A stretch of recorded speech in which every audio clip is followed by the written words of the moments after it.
स्वर्गीय पद्मावती प्रकाश जोशी व स्वर्गीय भीमाशंकर शामराव पाटील यांच्या स्मृती प्रित्यर्थ तसेच जागतिक रंगभूमी दिनाचे औचित्य साधून आयोजित करण्यात आलेल्या जिल्हास्तरीय खुल्या काव्यवाचन स्पर्धेत 54 स्पर्धकांनी उत्स्फूर्त सहभाग घेत स्पर्धा यशस्वी केली। या स्पर्धेचे प्रास्ताविक स्नेहल जोशी यांनी केलं, तर उद्घाटन श्रीशैल रणधीरे, किरण पवार, सोलापुरातील ज्येष्ठ विधिज्ञ ॲडव्होकेट बसवराज सलगर, ब्रह्मकुमारी उज्ज्वला बहन, सावित्री बहनजी आणि ब्रह्मकुमार फरिश्ता भाई पुराणिक तसेच प्रकाश जोशी यांच्या उपस्थितीत संपन्न झाले।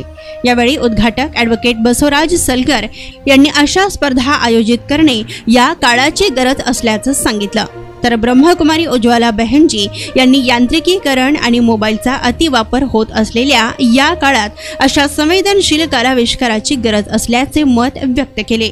या स्पर्धेस विशेष म्हणजे वय 25 ते 15 पासून वय 72 वर्षाच्या व्यक्ती ज्येष्ठ नागरिकांपर्यंत अनेकांनी यात सहभाग घेतला होता।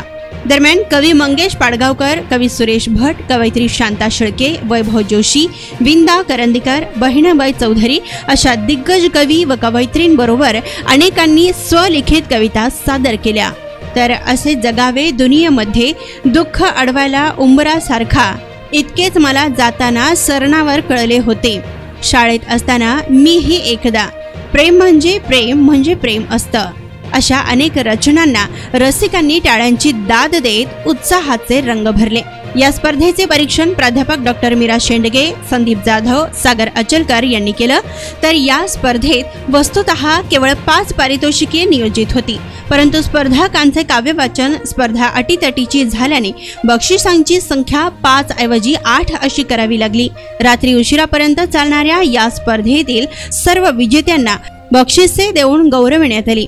यावेळी उत्तेजनार्थ 3रे पारितोषक हेमंत गायकवाड, उत्तेजनार्थ 2रे पारितोषक मयुरेश कुलकर्णी, उत्तेजनार्थ 1ले पारितोषक शंकर कांबळे व 5वा क्रमांक सचिन जाधव, 4था क्रमांक रसिका तुळजापूर, 3य क्रमांक ऐश्वर्या सुरडे, 2य क्रमांक जैद शेख व प्रथम क्रमांक अनुष्का बिराजदार यांना देण्यात आला। तर पहिल्या 5 स्पर्धकांना रोख रक्कम, स्मृती चिन्ह, प्रमाणपत्र व काव्य संग्रह देऊन गौरविण्यात आलं, तर 3ही उत्तेजनार्थ पारितोषक विजेत्यांना स्मृती चिन्ह, प्रमाणपत्र व काव्य संग्रह देऊन गौरविण्यात आलं। यावेळी स्पर्धेच्या पारितोषिक वितरण समारंभाचे प्रमुख पाहुणे म्हणून माधव देशपांडे यांनी काव्यवाचन ही एक स्वतंत्र कला असल्याचे मत व्यक्त करीत काव्यवाचन कसे करावे याविषयी स्पर्धकांना अचूक मार्गदर्शन केलं।